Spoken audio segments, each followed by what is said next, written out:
বিসমিল্লাহির রহমানির রহিম। আজকের বিজয় দিবস উপলক্ষে আয়োজিত যুক্তরাজ্য বিএনপি কর্তৃক আয়োজিত আজকের এই অনুষ্ঠানের সম্মানিত সভাপতি, মঞ্চে উপস্থিত সম্মানিত নেতৃবৃন্দ, আমার সামনে উপস্থিত প্রিয় ভাই বোনেরা, সকল সম্মানিত উপস্থিতিবৃন্দ, আসসালামু আলাইকুম। আমি প্রথমেই আন্তরিকভাবে কৃতজ্ঞতা জানাচ্ছি যুক্তরাজ্যের যত প্রবাসী আছেন, ইউরোপের যত প্রবাসী আছেন, সহ পৃথিবীর বিভিন্ন দেশে যারা প্রবাসী আছেন, তাদের কাছে কৃতজ্ঞতা জানাচ্ছি। আজকে থেকে যখন প্রায় 18 বছর আগে যখন এই দেশে আসতে বাধ্য হয়েছিলাম চিকিৎসার জন্য, তারপর থেকে বিভিন্ন সময় আপনাদের বহু মানুষ, প্রবাসীদের বহু ভাই বোনেরা আমার এবং আমার পরিবারকে বিভিন্ন সময় মানসিকভাবে সাহস জুগিয়েছেন, বিভিন্নভাবে পাশে দাঁড়িয়েছেন। আমি সেজন্যই সকল প্রবাসী ভাই বোনদের কাছে কৃতজ্ঞতা প্রকাশ করছি আমার এবং পরিবারের পক্ষ থেকে।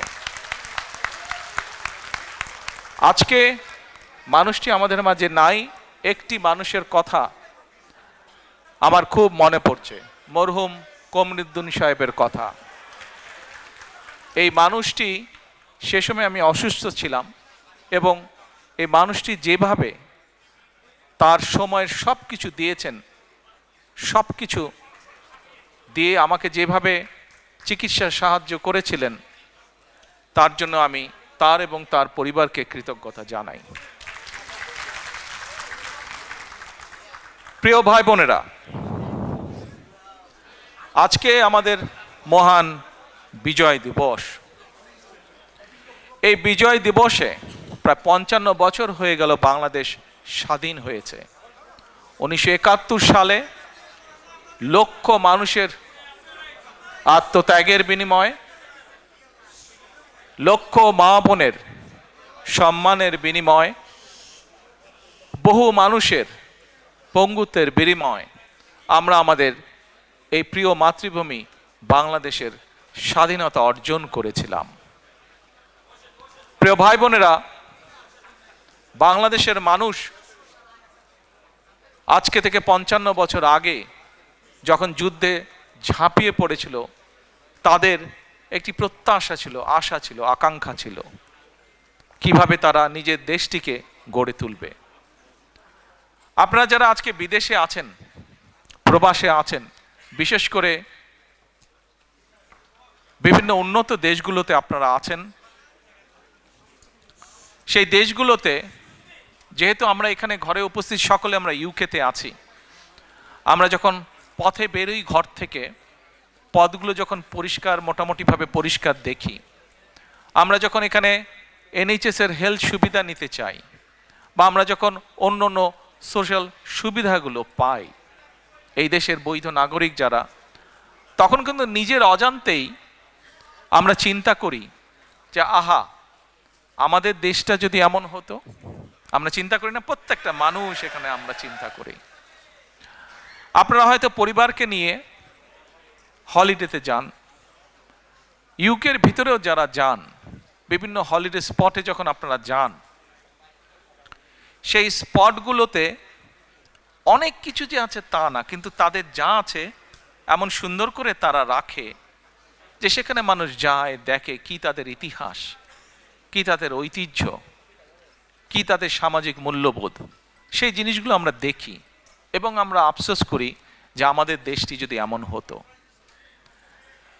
প্রিয় ভাই বোনেরা, 1971 সালে যেই মানুষগুলো যুদ্ধ করেছিল, সেটি প্রত্যক্ষ হোক বা পরোক্ষভাবে, সেই মানুষগুলোও কিন্তু দেশকে নিয়ে এমনই পরিকল্পনা করেছিল, এমনই প্রত্যাশা, আশা ছিল তাদের।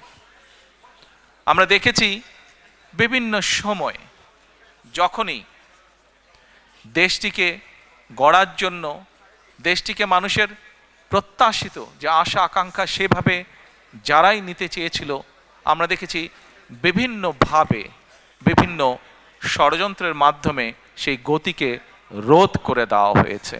স্বাধীনতা যুদ্ধের পরে যখন নতুন দেশটি আমরা পেলাম, তখন মানুষ আশায় বুক বেঁধেছিল যে এই দেশে গণতন্ত্রের চর্চা হবে এবং গণতন্ত্রের চর্চার মাধ্যমে ধীরে ধীরে দেশ এবং জাতি এগিয়ে যাবে। হঠাৎ করে আমরা দেখেছি বাকশাল চলে আসলো। আমি এত ডিটেল স্টোরিতে যাব না, কম বেশি আপনাদের ধারণা আছে। গণতন্ত্রের, মানুষের অধিকার, ভোটের অধিকার সব কিছুকে টুটি চেপে ধরা হলো। পরবর্তীতে শহীদ রাষ্ট্রপতি জিয়াউর রহমান যখন দেশ পরিচালনার দায়িত্ব পেলেন জনগণের পক্ষ থেকে, আমরা দেখেছি আবার বহুদলীয় গণতন্ত্র চালু হলো দেশে ধীরে ধীরে। মানুষ কথা বলার অধিকার ফিরে পেল। সংবাদপত্রগুলো ধীরে ধীরে প্রকাশিত হতে লাগলো। সংবাদপত্রগুলো আস্তে আস্তে গঠনমূলক সমালোচনা শুরু করলো সরকারের। জনগণের প্রত্যাশা প্রতিফলিত হতে লাগলো সংবাদপত্রতে, বিভিন্ন আলোচনা অনুষ্ঠান, বিভিন্ন সেমিনারে।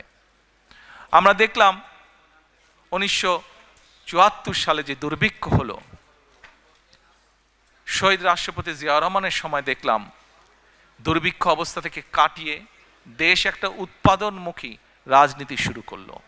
এখানে অনেক সিনিয়র মানুষ আছেন, অনেকেই হয়তো কম বেশি বই পড়ে জেনেছেন, বিভিন্ন ডকুমেন্ট থেকে জেনেছেন, শহীদ রাষ্ট্রপতি জিয়াউর রহমানের সময় খাদ্য উৎপাদন শুধু দ্বিগুণই হলো না, আমরা দেশ থেকে খাদ্য রফতানিও পর্যন্ত করে পেরেছিলাম। হতে পারে অল্প ছিল, কিন্তু করেছিল। বাংলাদেশের মতন একটি দেশ বিদেশে চাল পর্যন্ত রফতানি করেছিল, উদ্বৃত্ত চাল। প্রিয় ভাই বোনেরা, আমরা দেখেছি কিভাবে ধীরে ধীরে সেই সময় গড়ে উঠেছিল মিল, কলকারখানা, যেখানে উৎপাদিত হতে লাগলো বিভিন্ন দ্রব্য, যেখানে আস্তে আস্তে মানুষের কর্মসংস্থান ব্যবস্থা হতে লাগলো। তার ফলে ধীরে ধীরে মানুষের অর্থনৈতিক যে মেরুদণ্ড, সেই অর্থনৈতিক মেরুদণ্ড মজবুত হওয়া ধরল। কিন্তু আমরা কি দেখলাম 1981 সালে? ষড়যন্ত্র বাংলাদেশের বিরুদ্ধে থেমে ছিল না। শহীদ রাষ্ট্রপতি জিয়াউর রহমানকে হত্যা করা হলো।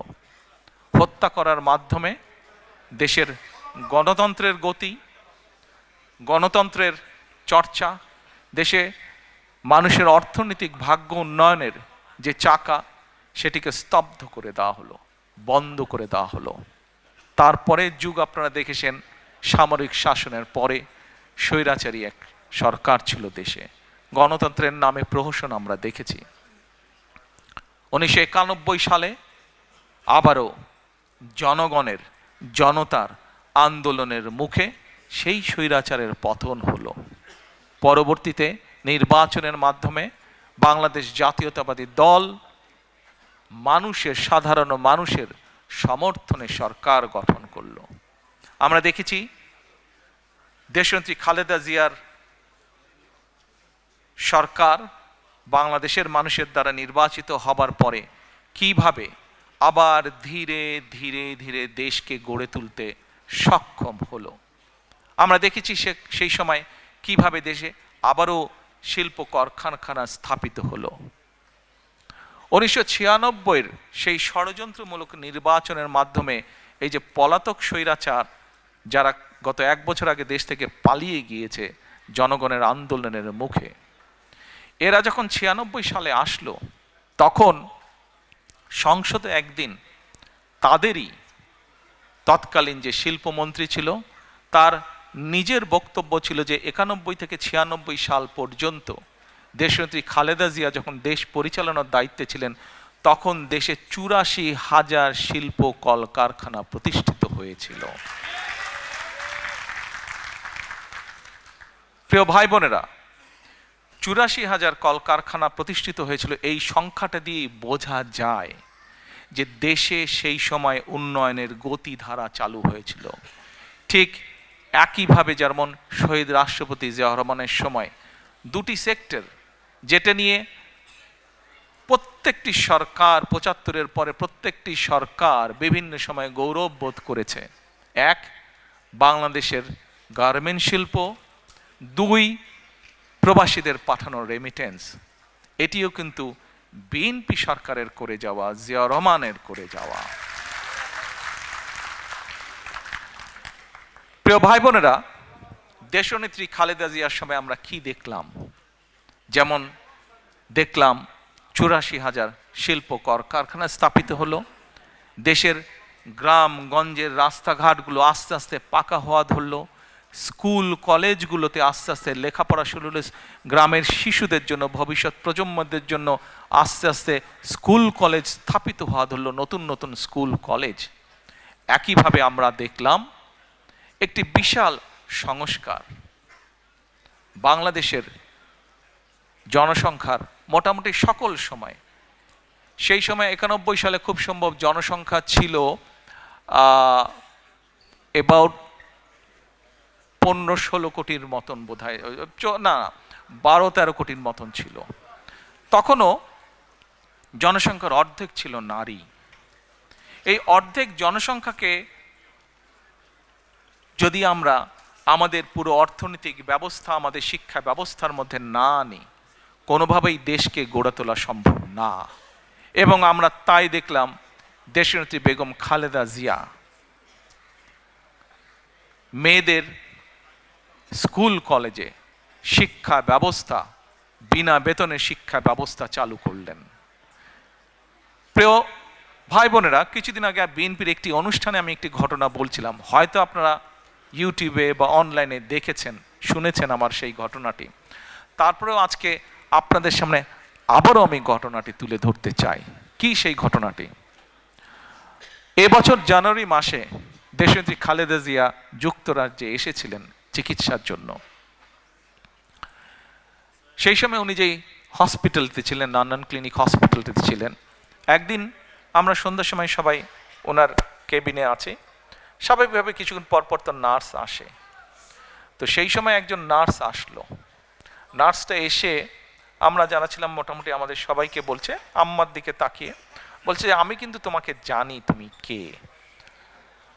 তো ওখানে তো বেগম খালেদা জিয়া ভর্তি আছেন, উনি বাংলাদেশের এক্স প্রাইম মিনিস্টার, এগুলো তো আছে। তো আমরা ভাবছি যে এটা তো সবাই জানে, এখানে যারা ডিউটিতে আছে সবাই তো জানবেই এটা। তখন নার্সটি নিজেই বলছেন, না, তোমার যেগুলো অফিসিয়াল প্রোটোকল আছে বা ছিল সেটা তো আমি জানি, কিন্তু আরেকটা ভাবে তোমাকে আমি চিনি এবং অনেক আগে থেকে তোমাকে আমি জানি। আমি যখন ছোট ছিলাম সেই সময় থেকে তোমাকে আমি চিনি, জানি। তো আমরা একটু অবাক হয়ে জিজ্ঞেস করলাম, কিভাবে তুমি ওনাকে চেনো? ওই নার্স যে, তার বাড়ি ছিল, দেশের বাড়ি হচ্ছে, শি ওয়াজ ফ্রম নাইজেরিয়া। তো বলল, তুমি তোমার দেশে মেয়েদের জন্য ক্লাস 12 পর্যন্ত শিক্ষা ফ্রি করেছো তুমি, এবং আমার দেশের সরকার তোমার এই পলিসিটা গ্রহণ করেছে, যার ফলে আমি বিনামূল্যে শিক্ষা পেয়েছি, পরবর্তীতে পড়ালেখা করেছি, আজকে আমি ইউকেতে এসে এখানে কাজ করছি। প্রিয় ভাই বোনেরা, আপনাদেরকে অল্প একটি বললে অনেক বলা যাবে, বললে অনেক কিছু বলা যাবে বিএনপি সরকার কি কি করেছে। যেমন আরেকটি বলি, এটাও স্বাস্থ্য খাতেরই কথা। আপনারা এখানে যারা আছেন আজকে উপস্থিত, কারো না কারো, সবার বাড়ি কোনো না কোনো জেলা এবং কোনো না কোনো উপজেলায়। আপনাদের সবারই যখন দেশে যান, গিয়েছেন, দেখছেন, এই উপজেলায় 51 বেডের একটি উপজেলা স্বাস্থ্য কমপ্লেক্স আছে। আপনার নিজের উপজেলার স্বাস্থ্য কমপ্লেক্সটি কে কে দেখেননি? হাত তুলেন তো ভাই, কে কে দেখেন নেই? যারা যারা নিজের উপজেলা স্বাস্থ্য কমপ্লেক্স দেখেননি, আচ্ছা, তাহলে দয়া করে গিয়ে দেখে নেবেন এবার, যারা হাত তুলেছেন দেখেননি। আর কারা কারা দেখেছেন? এই দেখেন, মেজরিটি মানুষ দেখেছেন, ধন্যবাদ, থ্যাংক ইউ সো মাচ। এখন এই যে উপজেলা স্বাস্থ্য কমপ্লেক্স, এই উপজেলা 51 বেডের যেটা, এটির 31 বেড করেছিলেন শহীদ রাষ্ট্রপতি জিয়া রহমান, তার আগে ওখানে কিচ্ছু ছিল না। এবং পরবর্তীতে যেই 20 বেড অ্যাড হয়েছে, পরবর্তীটা করেছে আপনাদেরই সরকার, দেশনেত্রী খালেদা জিয়া সরকার। আমাদের প্রশ্ন এখনো, এই যে স্বৈরাচার ছিল তারা কিছু জিনিস বানিয়েছিল, কিন্তু সাধারণ মানুষ যখন অসুস্থ হয়, গ্রাম পর্যায়ে, ইউনিয়ন পর্যায়ে, উপজেলা পর্যায়ে, তারা কিন্তু উপজেলা স্বাস্থ্য কমপ্লেক্সে যায়, অন্য জায়গায় কোথাও যায় না তারা চিকিৎসার জন্য। তার মানে মানুষ, প্রান্তিক মানুষ চিকিৎসার জন্য যতটুকু সুবিধা পাচ্ছে, তারা যে যাচ্ছে, তারা কিন্তু সেই বিএনপি যে করে আসছে সেখানেই তারা যাচ্ছে। প্রিয় ভাই বোনেরা, খুব সংক্ষেপে আমি কয়েকটি উদাহরণের মাধ্যমে আপনাদের সামনে কিছু কথা উপস্থাপন করলাম। আমরা বিগত 16 বছর 2008 থেকে এবং বিশেষ করে 14 সালের পর থেকে 5ই আগস্ট 4 আগস্ট পর্যন্ত বাংলাদেশ জাতীয়তাবাদী দলের লক্ষ লক্ষ নেতা কর্মী রাজপথে ছিলাম। আমরা কেন রাজপথে ছিলাম? আমরা রাজপথে ছিলাম এই দেশের মানুষের রাজনৈতিক অধিকার, কথা বলার অধিকার, ভোটের অধিকার প্রতিষ্ঠা করার জন্য। আমাদের সাথে আমরা যে শুধু একা ছিলাম তা না, আমাদের সাথে আরও কিছু রাজনৈতিক দল ছিল। কে ছোট কে বড় সেটি কথা না, মূল কথাটি হচ্ছে অত্যাচার, নির্যাতন, অবৈধ ক্ষমতা দখলদারির বিরুদ্ধে আমরা বিএনপি সহ অনেকগুলো রাজনৈতিক দল সে সময় রাজপথে ছিলাম। এই রাজপথে থাকতে গিয়ে আমাদের হাজারের মতন নেতাকর্মী গুমের শিকার হয়েছে, আরও হাজারেরও বেশি নেতাকর্মী খুনের শিকার হয়েছে। আমাদের 60 লক্ষের মতন নেতাকর্মী বিভিন্ন নির্যাতন, অত্যাচার, হামলার শিকার হয়েছে। আপনাদের মধ্যে হয়তো এখানে বহু মানুষ আছেন যারা নির্যাতনে অত্যাচারিত হয়ে দেশ থেকে এখানে চলে আসতে বাধ্য হয়েছিলেন।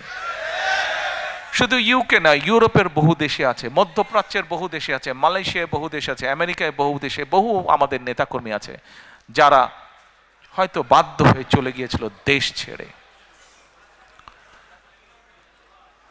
প্রিয় ভাই বোনেরা, যুগেরও বেশি সময় ধরে বাংলাদেশ জাতীয়তাবাদী দল আন্দোলন করেছে।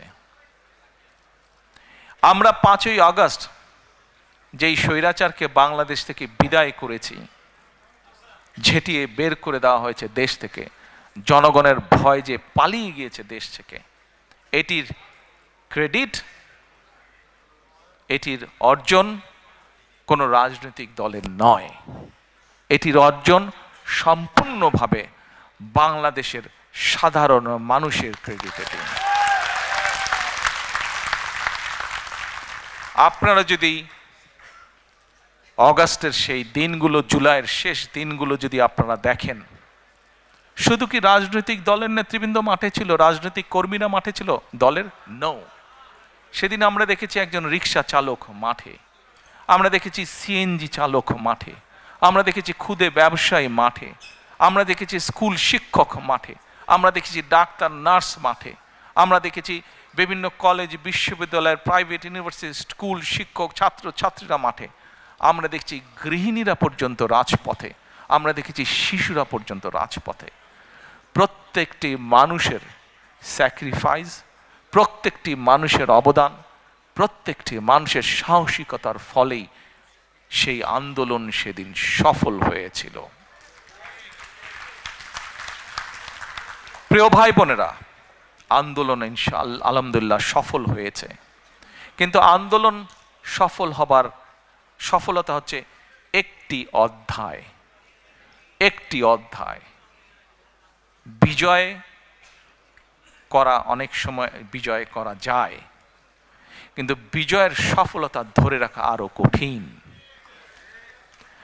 প্রিয় ভাই বোনেরা, যেই কথাটা দিয়ে শুরু করেছিলাম, একটি কথা বলেছিলাম শুরুর দিকে, আমরা যারা ইউকেতে থাকি যখন ঘর থেকে বের হই, এই দেশের অনেক কিছু দেখলে মনে হয় আহা, আমার দেশটা কেন এমন না। প্রিয় ভাই বোনেরা, আমাদের দেশটি যদি গড়ে তুলতে হয় আমাদের প্রত্যাশার মতন, তাহলে তো কাজ আমাদেরকেই করতে হবে, তাই নয় কি? আমাদেরকেই তো, বাংলাদেশের মানুষকে যারা আমরা বাংলাদেশি, আমাদেরকে মিলেই তো কাজটি গড়ে তুলতে হবে, দেশকে গড়ে তুলতে হবে। প্রিয় সহকর্মীবৃন্দ, ষড়যন্ত্র চলছে। ষড়যন্ত্রকারীরা কিন্তু তাদের সেই 71-এ যারা ষড়যন্ত্র করেছিল, 75-এ যারা ষড়যন্ত্র করেছিল, 7ই নভেম্বরে পরাজিত হয়েছিল, 81-তে যারা ষড়যন্ত্র করেছিল, 96-তে যারা ষড়যন্ত্র করেছিল, পরবর্তীতে যারা ষড়যন্ত্র করেছে তাদের ষড়যন্ত্র কিন্তু থেমে নেই। এবং বাংলাদেশ জাতীয়তাবাদী দল একটি দায়িত্বশীল দল হিসাবে আমাদের এবং আমাদের প্রতিটি পর্যায়ের নেতাকর্মীর পবিত্র দায়িত্ব হচ্ছে বাংলাদেশের মানুষকে সাথে নিয়ে সচেতন করার মাধ্যমে সজাগ এবং সতর্ক থাকা এবং বাংলাদেশের মানুষকে সজাগ এবং সতর্ক রাখা এই ষড়যন্ত্রের বিরুদ্ধে। প্রিয় ভাই বোনেরা, স্বৈরাচারকে আমরা বিদায় করেছি 16 বছর ধরে, এবং এর আগে বিভিন্ন সময় বাংলাদেশের মানুষ, সে রাজনৈতিক দলের নেতা বা কর্মী হোক অথবা একজন সাধারণ মানুষ যে তার দেশকে ভালোবাসে, এরকম বহু মানুষ অকাতরে জীবন বিলিয়েছে শুধুমাত্র দেশটিকে একটি সঠিক জায়গায় নিয়ে আসার জন্য, শুধুমাত্র দেশের মানুষের গণতান্ত্রিক অধিকারকে প্রতিষ্ঠিত করার জন্য। আজ একটি সময় এসেছে, আগামী 2 মাস পরে দেশে একটি নির্বাচন, বহুল প্রত্যাশিত একটি নির্বাচন, যে নির্বাচনে মানুষ নিজে ঘর থেকে বেরিয়ে নিরাপদে যাবে, স্বাচ্ছন্দ্যে ভোট দিবে তার ইচ্ছা মতন। এরকম একটি প্রত্যাশিত দিন সামনে অপেক্ষা করছে।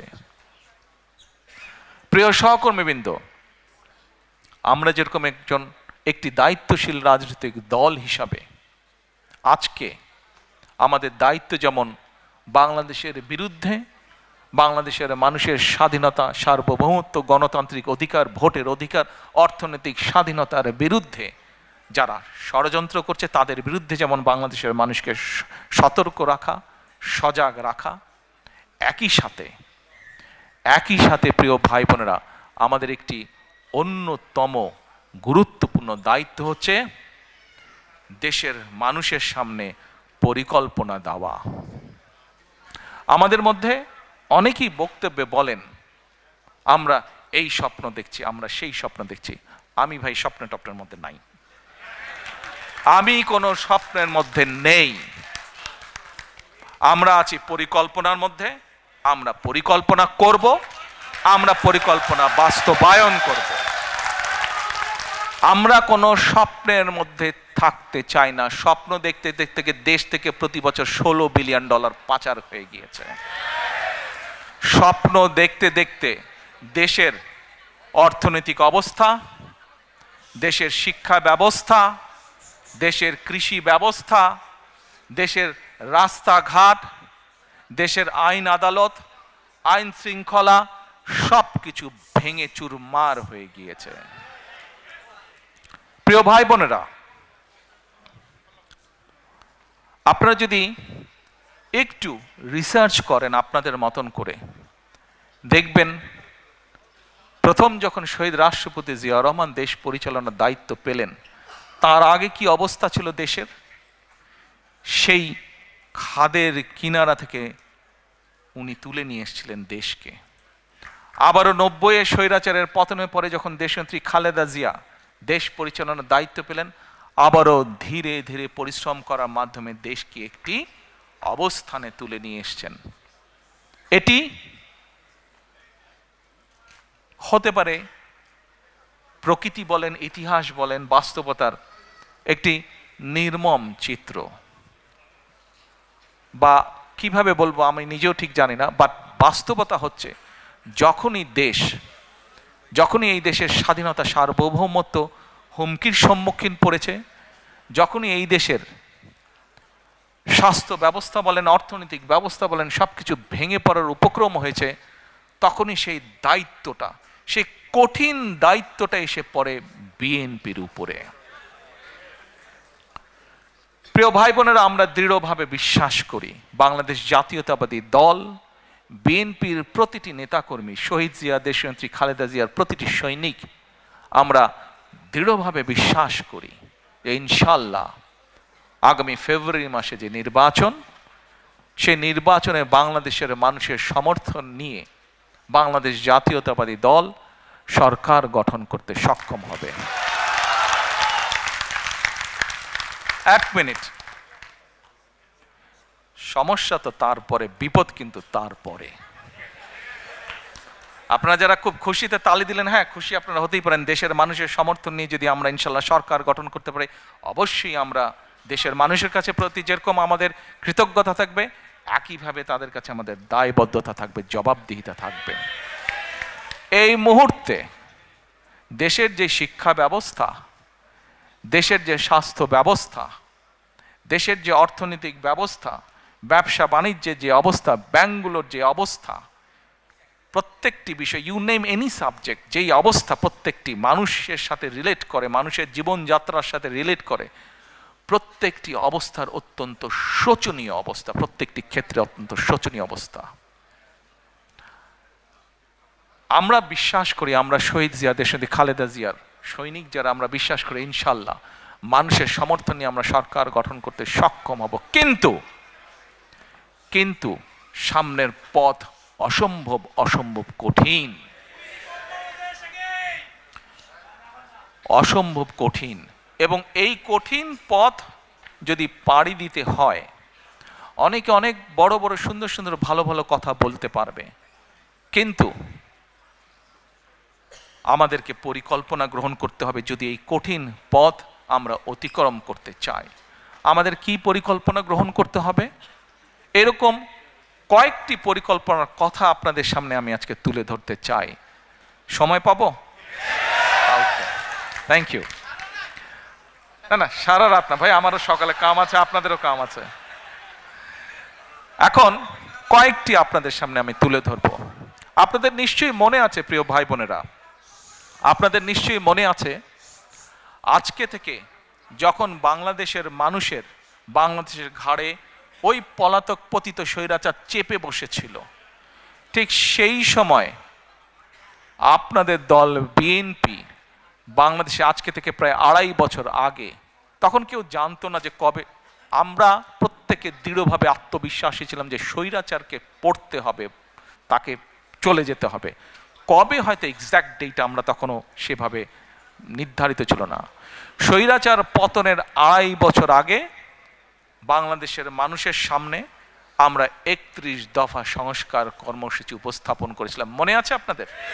Yes. তখন অনেকে হেসেছিল। আর আজকে যারা, কাউকে আমি আঘাত করে কথা বলতে চাই না, কাউকে অসম্মান করে কথা বলতে চাই না, কিন্তু আজকে বহু মানুষ সংস্কার নিয়ে কথা বলছে। ভেরি গুড, বলুন, আমরা চাই আপনারা বলুন। কারণ আমাদের 31 দফাতে আমরা বলেছি এটার থেকে বেটার যদি কিছু দেন, এটা থেকে নতুন কিছু যদি আপনারা কেউ উপস্থাপন করেন, আমরা সানন্দে তা গ্রহণ করব। সেই 31 দফার মধ্যে আমরা বলেছি যে 31টে দফা আমরা বিশ্বাস করি, শহীদ রাষ্ট্রপতি জিয়াউর রহমান 19 দফা দিয়েছিলেন। সেই 19 দফাকে আরও সময়ে, পরিস্থিতি, সব কিছুর পরিবর্তনের কারণে সেটিকে আমরা কিছুটা আরও পরিবর্তন করে আরও সুন্দরভাবে আমরা উপস্থাপন করেছি, যার ভিত্তিতে আমরা দেশ পরিচালনা করতে চাই ইনশাআল্লাহ। এখন এই 31 দফার ভেতর থেকে আমরা আরও কয়েকটি বিষয়কে আলাদা করে বের করে নিয়ে এসেছি। এই 31 দফার ভেতরে সাংবিধানিক বিষয় আছে, এই 31 দফার ভেতরে আইনগত বিষয় আছে, এই 31 দফার ভেতরে আপনার, আমার, আমাদের সকলের বেঁচে থাকার মৌলিক অধিকারের নিশ্চয়তা কিভাবে প্রদান করা যায় তার কিছু ডাইরেকশন বা পরিকল্পনা আছে। যেমন, আস্তে হাততালি পরে দিই আমরা, যেমন আসুন এই 31 দফার মধ্যে বাই নাও আপনারা শুনেছেন, দেখেছেন, আমরা একটি কার্ড ইন্ট্রোডিউস করতে চাই, যেটার নাম আমরা দিয়েছি ফ্যামিলি কার্ড। বাই নাও আপনারা শুনেছেন। এখন এই ফ্যামিলি কার্ডটা কি, নাম হয়তো আপনারা শুনেছেন অনেকে, কেউ কেউ হয়তো আপনারা এখানে যারা আজকে উপস্থিত আছেন কেউ কেউ হয়তো আপনারা জানেন, আচ্ছা ফ্যামিলি কার্ড দিয়ে কী হবে না হবে। এই ফ্যামিলি কার্ডটা কেন ইন্ট্রোডিউস করতে চাই, কি এটা লক্ষ্য উদ্দেশ্য, সংক্ষেপে আপনাদের সামনে আমি তুলে ধরতে চাই। এবং আপনাদের কাছে যেটা তুলে ধরব, আপনাদের প্রতি আমার অনুরোধ থাকবে আপনারা এই কথাগুলো আরও মানুষের কাছে পৌঁছে দিবেন। আসুন এবার ফ্যামিলি কার্ডটি কি আমরা সংক্ষেপে বিবেচনা করি, দেখি। আমরা এটি, আমরা যে ব্যাংক কার্ড ব্যবহার করি, এটি ব্যাংক কার্ডের মতন একটি কার্ড। এখন এই কার্ডটি আমরা কাকে দেব? এই কার্ডটি আমরা দেব বাংলাদেশে এই মুহূর্তে অ্যাভেলেবেল যত ডাটা আছে সেই ডাটার ভিত্তিতে আমরা দেখেছি বাংলাদেশে 4 কোটি পরিবার আছে। সেটি আমার পরিবার, আপনার পরিবার, একজন কৃষকের পরিবার, একজন ইমামের মসজিদের ইমাম সাহেবের পরিবার, একজন প্রাইমারি স্কুল শিক্ষকের পরিবার, একজন ক্ষুদ্র মুদির দোকানদার, একজন রিক্সা চালক, ভ্যান চালক, যেভাবেই আপনি ধরেন বাংলাদেশে 4 কোটি পরিবার আছে। আমরা প্রথমে এই কার্ডটি দেওয়া শুরু করব গ্রাম থেকে, যারা মোর ডিজার্ভ করে। আচ্ছা, এই কার্ডটি আমরা দিব পরিবারের যে গৃহিণী, পরিবারের যে কর্ত্রী বা হাউস ওয়াইফ, আমরা তাকে এই কার্ডটি দেব। আচ্ছা, আস্তে তালি পরে তালিয়া পরে কার্ডটি আমরা তাকে দেব। দেখুন, দেশনেত্রী বেগম খালেদা জিয়া দেশের অর্ধেক যে নারী সমাজ তাদেরকে উনি শিক্ষার আলো পৌঁছে দিতে চেয়েছিলেন। বহুলাংশে আলহামদুলিল্লাহ আমরা সফল হয়েছি। আজকে যদি আমরা স্কুল কলেজগুলো দেখি, আমরা দেখি যে ক্ষেত্র বিশেষে ছেলেদের থেকে মেয়েদের এনরোলমেন্ট অনেক বেশি। শিক্ষা দীক্ষায় বিভিন্ন জায়গায় মেয়েরা অনেক এগিয়ে গিয়েছে। নেপোলিয়ন বলেছিল, আমাকে শিক্ষিত মা দাও, আমি তোমাদেরকে শিক্ষিত জাতি দেব। প্রিয় ভাই বোনেরা, এই কার্ডটি ইনিশিয়ালি আমরা ধীরে ধীরে 4 কোটি পরিবারের, আমাদের প্ল্যান অনুযায়ী 4 কোটি পরিবারকে দেব। বাট এই 4 কোটি পরিবারের মধ্যে আমিও আছি, আমার স্ত্রী ডক্টর জুবাইদাও আছেন। কিন্তু ডক্টর জুবাইদা এই কার্ডটি নেবেন না। কেন? কারণ এই কার্ডটি থেকে রাষ্ট্র বা সরকার যেই সুবিধা দেবে একটি পরিবারকে, আলহামদুলিল্লাহ ডক্টর জুবাইদার এটি প্রয়োজন নেই। এখানে আপনারা যারা আছেন, আপনাদের এখানে আমাদের বহু বোন উপস্থিত আছেন, তাদের কারোরই অর্থনৈতিক অবস্থা এমন না যে সেই কার্ডটি প্রয়োজন। এইভাবে বাংলাদেশের 4 কোটির মধ্যে আমরা মনে করি বহু পরিবার আছে যাদের প্রয়োজন নেই, কাজেই তারা এই সুবিধাটা নেবেন না। তার ফলে যেটা হবে, আমরা যারা সঠিক মানুষ, এটি কিন্তু আমরা জেনারেল রাখছি, কার্ডটা ইউনিভার্সাল রাখছি। বাংলাদেশে বিভিন্ন সামাজিক সোশ্যাল নেটওয়ার্ক যেগুলো ফ্যাসিলিটি আছে, যেগুলো বেনিফিটস আছে, বিভিন্ন ক্যাটাগরি থাকে, এবং আমরা রিসার্চ করে দেখেছি যে ক্যাটাগরি, এরকম বিভিন্ন ক্যাটাগরি থাকলেই কারাপশনের প্রবাবিলিটি বেড়ে যায়। কারাপশনের প্রবাবিলিটি বেড়ে যায়, পলিটিক্যাল ইনফ্লুয়েন্স হয়, তখন ওইখানে কারাপশন তৈরি হয়। সেজন্য বিষয়টাকে আমরা জেনারেল রাখছি। আচ্ছা, এই কার্ডটি আমরা মহিলাদেরকে দেব। আমরা এর মধ্যে কতগুলো 10টা স্পট, সরকারের কিছু নিয়ম আছে, আপনি হুট করেই চালু করতে পারবেন না, পাইলট প্রজেক্ট করতে হয় সরকারকে। এই কার্ডটির মধ্যে আমরা 2টো উপায় রেখেছি। 2 থেকে 2,500 টাকা পর্যন্ত আমরা কিছু মহিলা বা পরিবারকে বা হাউসওয়াইফকে আমরা দেব, আর 2,500 টাকার সম পরিমাণ খাদ্য সহায়তা আমরা দেব। পাইলট প্রজেক্টের মাধ্যমে আমরা দেখব যে 3 থেকে 6 মাস যে কোন পরিবারগুলোর কতটুকু উন্নতি হচ্ছে, কিভাবে পরিবর্তন হচ্ছে। যেটা বেটার হবে, যদি ক্যাশে বেটার হয় আমরা ক্যাশ দেব, যে যদি খাদ্য সহায়তা দিয়ে বেটার হয় তাহলে আমরা খাদ্য সহায়তা দেব। আচ্ছা, এর ভিতরে অলরেডি আমরা কাজ করেছি। আপনারা বলতে পারেন, হয়তো কেউ জিজ্ঞেস করতে পারেন যে ভাই, দলের লোকজন দিয়ে করলেন, তাদের রিসার্চ আর কতটুকু কারেক্ট হবে? এখানেই ভুল। শুধুমাত্র দলের লোক দিয়ে আমরা রিসার্চ করিনি। এই সবের কাজে, এই ধরনের কাজে যারা এক্সপার্ট আছেন, এক্সপার্টিজ আছেন, যারা প্রফেশনালস আছে, এরকম একটা টিম দিয়ে আমরা এই কাজটি তৈরি করেছি। এবং এটার বাজেট কোথা থেকে কিভাবে আসবে সেটিও আমরা, বাজেটের যে সকল কাগজপত্র পাবলিক ডকুমেন্ট হিসেবে উপস্থিত আছে, সেখান থেকে আমরা সব কিছু বের করেছি কিভাবে আমরা এগুলা চালু করব। কাজে ওই প্রাইমারি কাজগুলো আমরা শেষ করেছি। এখন এটা লক্ষ্য বা উদ্দেশ্য কি, কেন আমরা করছি, আসেন আপনি চিন্তা করে দেখুন। একজন কৃষক বা একজন মসজিদের ইমাম সাহেব বা মুয়াজ্জিম সাহেব, তার পরিবারের হাতে যখন আপনি এই কার্ডটি দিবেন, প্রথম 6 মাস কিছু হবে না, প্রথম 2 বছরও কিছু হবে না, 3 বছরও কিছু হবে না, বাট 5 বছরের মাথায় গিয়ে কি কি পরিবর্তন হবে সেটা একটা চিত্র আপনাদের সামনে আমি তুলে ধরি, একটা পিকচার তুলে ধরি। সেই পিকচারটি কি? সেই পিকচারটি হচ্ছে, রিসার্চ বলে, এখানে ভাইদের সংখ্যা বেশি, দয়া করে কেউ মাইন্ড করবেন না আমার উপরে, যে কথাটি আমি এখন বলতে চাচ্ছি, দয়া করে কেউ মাইন্ড করবেন না আমার উপরে। বাট এটা আমার কথা না, এটা রিসার্চের কথা।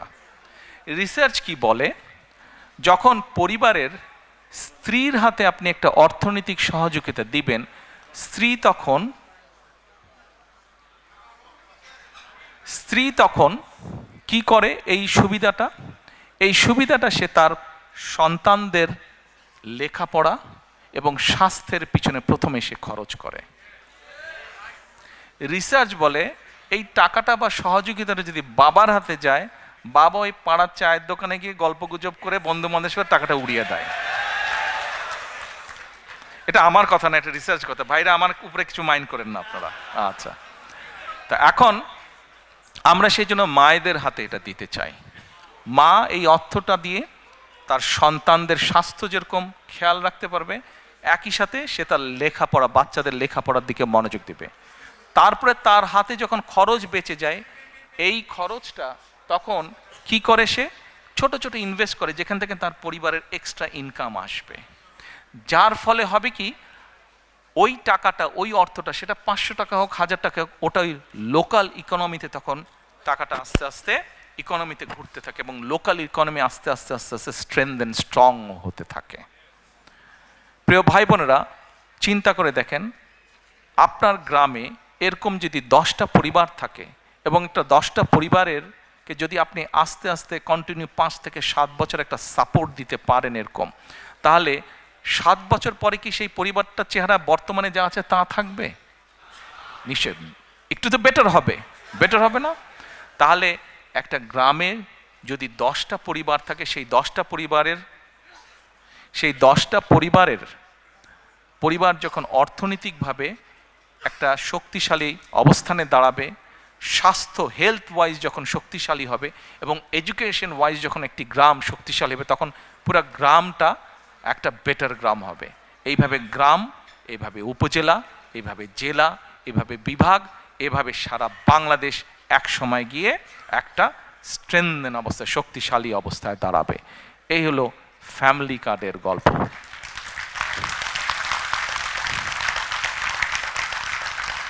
এই ফ্যামিলি কার্ড কিন্তু স্বপ্ন না, এটা হচ্ছে পরিকল্পনা, এবং ইনশাল্লাহ এই পরিকল্পনা আমরা বাস্তবায়ন করব। আমরা যদি 4 কোটি পরিবারের অন্তত 30 to 40% কাছেও রিচ করতে পারি, তাহলেও ইনশাল্লাহ বাংলাদেশের চেহারার একটা বিরাট পরিবর্তন হবে। আমাদের লক্ষ্য কাউকে মিলিয়নিয়ার বানানো না, কিন্তু আমাদের লক্ষ্য বাংলাদেশের 4 কোটি পরিবারের প্রত্যেকটি পরিবার যেন সুন্দরভাবে, ডিসেন্টভাবে বেঁচে থাকতে পারে, দাঁড়াতে পারে। এটি হচ্ছে আমাদের লক্ষ্য। এবার আসুন আরেকটি পরিকল্পনার কথা আপনাদেরকে বলি। কৃষক কার্ড, বাই নাও এর মধ্যে অনেকেই শুনেছেন, অনলাইনে বিভিন্নভাবে, ফেসবুকে বিভিন্নভাবে দেখেছেন। কৃষক কার্ড, আমাদের কাছে যে অ্যাভেলেবল ডাটা আছে, সেই ডাটার মাধ্যমে আমরা দেখেছি বাংলাদেশে 1.5 কোটি সরাসরি কৃষক আছে। এখানে আপনারা অনেকেই আছেন, শুধু সিলেট নয়, সিলেট সহ বিভিন্ন ডিস্ট্রিক্টের, বেশ সিলেটের বাইরেও অধিকাংশ অবশ্যই সিলেট, বাট সিলেটের বাইরেও কিছু মানুষ আছেন। সিলেট হোক, সিলেটের বাইরেই হোক, ভাই আমিও হাফ সিলেটি, কাজে বলে লাভ নাই। বাংলাদেশে 1.5 কোটি কৃষক আছে। এখন এই কৃষকের মধ্যে আবার কয়েকটা ক্যাটাগরি আছে কিন্তু, প্রান্তিক কৃষক, ক্ষুদ্র কৃষক, মাঝারি কৃষক, বড় কৃষক। এখন এই 1.5 কোটি কৃষকের মধ্যে প্রায় কয়েক লক্ষ হবে বড় কৃষক, বাকি ম্যাক্সিমামে কিন্তু প্রান্তিক, ক্ষুদ্র, মাঝারি কৃষক। এখন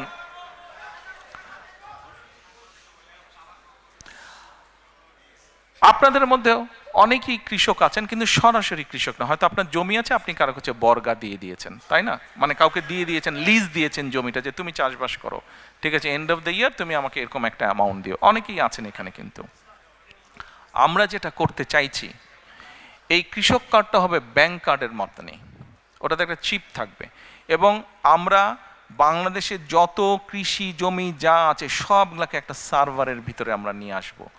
কোন কৃষক কোথায়, তার নাম কি, সে কতটুকু জমি ওন করছে, নাকি সেটার সে লিজ নিয়েছে, লিজ নেক অথবা ওন করুক, সেটাতে সে কি কি চাষ করছে। কোনো জায়গায় বছরে 2টো ক্রপ হয়, কোনো জায়গায় বছরে 3টে ক্রপ হয়, কোনো জায়গায় 1টা ক্রপ হয়। কাজেই তার কোন কি ক্রপ হচ্ছে সেই হিসাবও আমরা পুরা রেডি করব। আচ্ছা, এখন রেডি করে যেটা আমাদের টার্গেট বা এইম, আমাদের যার একটা হয়তো একটা হচ্ছে ফসল, যার দুটো হচ্ছে, তাকে আমরা যে কোনো একটা ফসলের ফুল সাপোর্টটা দেওয়ার চেষ্টা করব। তাকে আমরা তার যেটা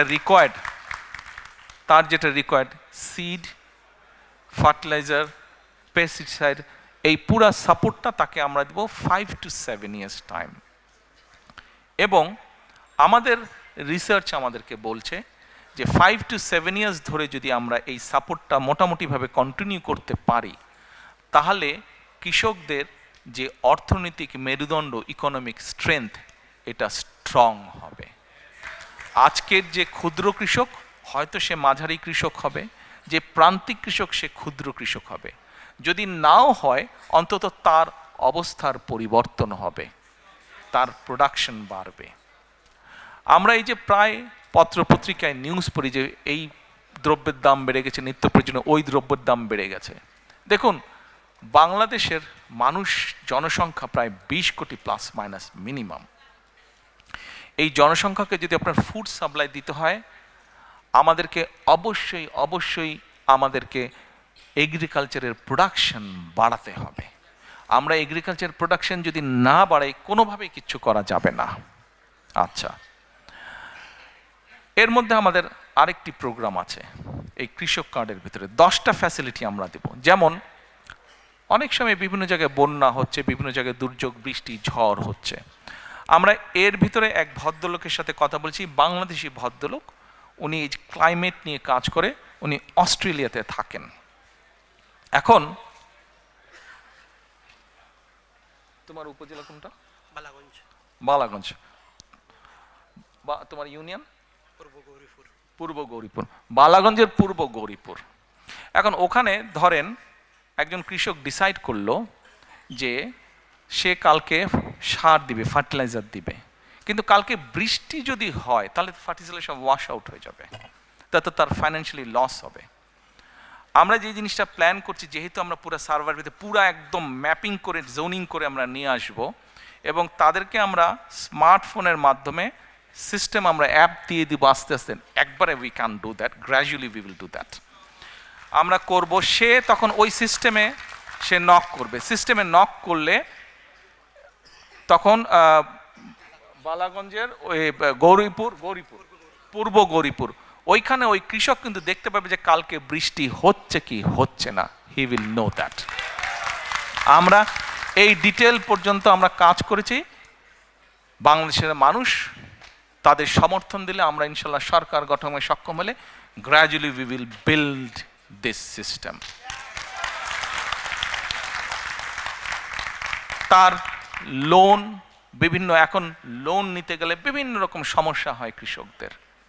তার কাছে যে কোনো কার্ডটা থাকবে, সেই ব্যাংকে যাবে, দেওয়ার সাথে সাথে ডিটেল তার সব কিছু চলে আসবে। কত যদি আগের লোন থাকে, কি আছে না আছে, সব কিছু তার চলে আসবে। অর্থাৎ ক্রেডিট স্কোর, এই দেশে সবাই পরিচিত ক্রেডিট স্কোরের সাথে, তার পুরো ক্রেডিট স্কোর চলে আসবে। আমরা এই কাজগুলো করেছি। দিস ইজ হাউ আমরা আমাদের এগ্রিকালচারকে প্ল্যান করছি। আপনারা হয়তো বলতে পারেন, আমাদের অনেক জায়গায় অনেক ফসল হয়, কিন্তু কৃষকরা টাইম মতন বাজারে নিতে পারে না, বেচতে পারে না, কোল্ড স্টোরেজ নাই। ইয়েস, আমরা ওটার উপরেও কাজ করেছি। ওটার উপরে আমরা কাজ করি, বিভিন্ন জায়গায় কোল্ড চেন কীভাবে এস্টাবলিশ করা যায়, সেটা বড়ই হোক অথবা পোর্টেবল কোল্ড স্টোরেজ বা কোল্ড চেন হোক, কীভাবে করা যায় সেটার উপর আমাদের ওয়ার্ক প্ল্যান করা আছে। এবার আসুন, এখানে একটু আগে শরফু বক্তৃতা দিয়ে গেছে। শরফু বক্তৃতা দিয়েছে আরাফাত রহমান কোকো, একটা অর্গানাইজেশন আছে স্পোর্টসের, সেটা ও বেচারা, ও সহ শেখ সহ কয়েকজন মিলে অনেক বছর ধরে ওরা করছে। From our family we are very grateful to you, যারা তোমরা এটা করেছো, থ্যাংক ইউ। তো এখন ওর কথাটা নিয়ে আসলাম একটু আগে, ও যেহেতু ছিল ওই বিষয়টা নিয়ে, স্পোর্টস। দেখেন এখানে আপনারা আমরা যারা আছি, যাদের স্কুল গোয়িং বাচ্চা ছিল বা আছে, আমরা কিন্তু কি দেখি, স্কুলে যাচ্ছে বাচ্চারা লেখাপড়া করছে, কিন্তু একই সাথে এক্সট্রা ক্যারিকুলাম কিন্তু থাকছে। ডিবেট ক্লাবে যাচ্ছে, ম্যাথস ক্লাবে যাচ্ছে, বিভিন্ন স্পোর্টসে যাচ্ছে, বিভিন্ন কালচারে যাচ্ছে, হিস্ট্রি করছে, মিউজিক করছে, করছে না? আচ্ছা, ল্যাঙ্গুয়েজও করছে, কিন্তু আমাদের অনেকের পরিচিত বাচ্চা যাদেরকে চিনি আমি, ল্যাঙ্গুয়েজ করছে, কেউ স্প্যানিশ শিখছে, কেউ ফ্রেঞ্চ শিখছে, কেউ জার্মান শিখছে আছে। আমরা এডুকেশনের মধ্যে, আচ্ছা এডুকেশনে চলে আসলাম, এডুকেশনটা বলে তারপরে স্পোর্টসটা বলছি। আমরা এডুকেশনের মধ্যে এই জিনিসগুলো আনতে চাচ্ছি, এডুকেশনের মধ্যে আমরা এই জিনিসগুলো আনতে চাচ্ছি। আমরা প্রাইমারি এডুকেশনের উপরে জোর দিতে চাই সবচাইতে বেশি, প্রাইমারি এডুকেশনের উপরে। একবারে আমরা পারবো না। সারা বাংলাদেশে প্রাইমারি স্কুলে প্রায় 3.5 লক্ষ 350,000-এর বেশি টিচার আছে, প্রাইমারি টিচার। এখন এই প্রাইমারি টিচারদেরকে আমাদের ট্রেনিং দিতে হবে। কেন ট্রেনিং দিতে হবে? Please don't take it personally, but normally একটা প্র্যাকটিস আছে বাংলাদেশে। What is the practice of getting an appointment as a primary school teacher? যে যেই ছেলে বা মেয়েটা কোথাও চাকরি বাকরি কিছু পাচ্ছে না, আচ্ছা যাও যাও আমি হেডমাস্টারকে বলে দিচ্ছি ওই প্রাইমারি স্কুলে তুমি টিচার হও, এরকম একটা প্র্যাকটিস আছে, আছে না? অনেক জায়গায় হয়, কিন্তু দেশে আছে। But we need to change this, এই ট্রেডিশনটা, এই কালচারটা we need to change. Because এই মাইকটা যদি ভালো না হতো, আমি যতই জোরে বলতাম আপনারা কিন্তু শুনতে পেতেন না। এই মাইকটা ভালো, এবং সেজন্য আমি আস্তে কথা বললে আপনারা শুনতে পাচ্ছেন। তার মানে আমাদের যে ফিউচার জেনারেশন, ছোট ছোট বাচ্চা যারা ফিউচারে যারা ডাক্তার হবে, ইঞ্জিনিয়ার হবে, পলিটিশিয়ান হবে, এই দেশ রান করবে যারা, এই বাচ্চাগুলোকে তো আমাদের প্রপার এডুকেশন দিতে হবে। শুধু ABCD সরে ও সরে আলিফ বেতে এসে পড়লে হবে না, তো প্রপার এডুকেশন দিতে হবে। এডুকেশন কি? এডুকেশনের সাথে তাদেরকে সোশ্যাল ভ্যালুস পর্যন্ত শেখাতে হবে। এখন এই 3.5 লক্ষ টিচারকে কি ঢাকায় বছর বছর এনে ট্রেনিং দেওয়া is very costly, very costly. কিন্তু 3.5 লক্ষ, হোয়াট উই আর প্ল্যানিং, আমরা 1 ট্যাব 1 টিচারে যেতে চাচ্ছি। এই টিচারদেরকে আমরা আস্তে আস্তে আস্তে ডিজিটালাইজ সিস্টেমে, ডিজিটাল সিস্টেমের আন্ডারে আনবো এদেরকে। এদেরকে আমরা not iPad is very expensive, but অনেক কোম্পানি আছে সেম সব কিছু সাপোর্ট, সব কিছু ফ্যাসিলিটি থাকবে, কিন্তু এরকম তাদেরকে আমরা ট্যাবলয়েড দিব, ডিজিটাল ট্যাবলয়েড তাদেরকে দিব। ওটার মধ্যে দিয়ে আমরা তাদেরকে ট্রেনিং দিব। তাদেরকে যেই টিচারগুলো অলরেডি অ্যাপয়েন্ট হয়ে গেছে তাদেরকে তো আমরা বের করে দিতে পারবো না, তাদেরকে আমাদের ট্রেনিং দিয়ে তাদেরকে ইমপ্রুভ করতে হবে, বেটার করতে হবে, স্ট্যান্ডার্ডে আনতে হবে, যাতে ওই বাচ্চাগুলোকে তারা প্রপার এডুকেশন দিতে পারে। অ্যাট দ্য সেম টাইম এখন থেকে আমরা যেই টিচারগুলো, মানে আমরা যখন দায়িত্ব পাবো ইনশাল্লাহ, তারপর থেকে যেই টিচারদেরকে আমরা নিব, আমরা ভালো স্টুডেন্ট যারা, তাদেরকে we will try to appoint as the primary teacher. যারা ভালো স্টুডেন্ট সমাজের, ছেলে হোক মেয়ে হোক। সেই জন্যই আমরা প্রথমেই প্রাইমারি এডুকেশনে আমরা এমফেসাইজ সবচেয়ে বেশি দিতে চাই। বিকজ আজকে যদি আমি ভালো প্রোডাক্ট তৈরি করতে পারি, ফিউচারে আমি ইনশাল্লাহ ভালো রেজাল্ট পাবো। ভালো টিচার মানে আমি ভালো ফিউচার পাবো।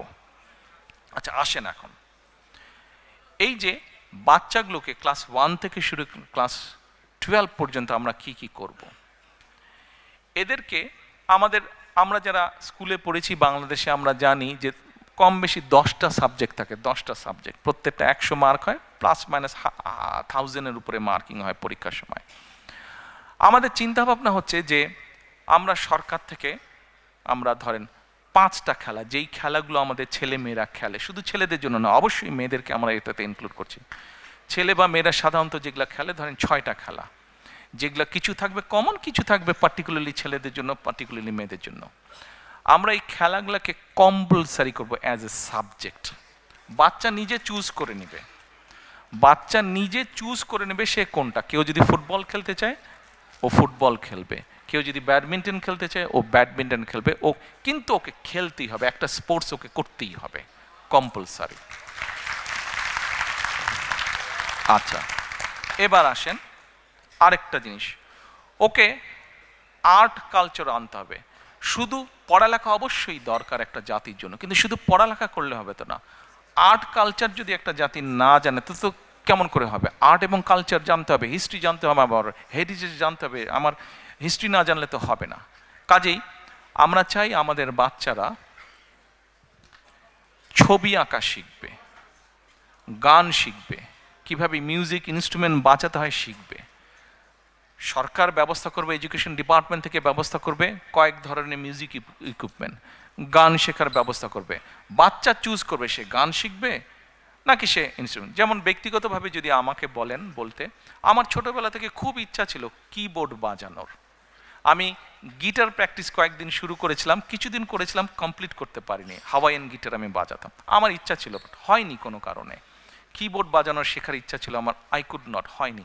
আমার এরকম অনেক বাচ্চা আছে যারা চায়, কিন্তু ফ্যামিলি প্রবাবলি এফোর্ড করতে পারে না, ফ্যামিলি এফোর্ড করতে পারে না। তো ফ্যামিলি যখন এফোর্ড করতে পারে না, তাহলে কি এটা স্টেটের রেসপন্সিবিলিটি না যে সেই বাচ্চাটাকে তার যে কোয়ালিটিটা আছে সেটা সে যাতে প্রকাশ করতে পারে? এটা তো স্টেটের রেসপন্সিবিলিটি। আমরা এই ফ্যাসিলিটিগুলো তৈরি করতে চাই। খেলা গেল, আর্ট গেল, কালচার গেল।